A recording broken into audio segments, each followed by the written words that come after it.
Okey, kita ulang lagi sekali. Pai, pei, pau, mou.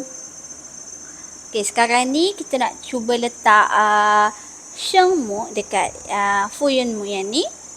Kita cuba letak huruf le. Okey.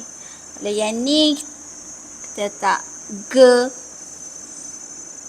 Ini le pun boleh. Kita letak le. Okey. Teknik dia sama.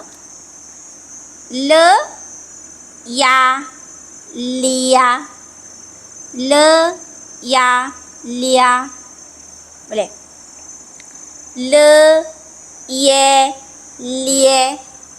Le, ye, lie. Okey. Ge, wa, gua.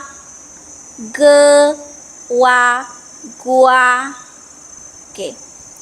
Le, wo, le, wo, luo, luo. Le, yue, le, yue, lue, lue, lue. Boleh. Okey, lagi satu. Lia, lia. Lie, lie. Gua, gua. Luo, luo. Lue, lue. Okey. Lia, lie. Gua, luo, lue, lue. Okey. Kat sini pun kita boleh letak ini.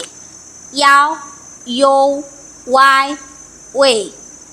Okey, kita cuba letak sheng mu juga. Cuba letak le. Le. Ini kita letak ge. Ini kita letak ge juga. Okey.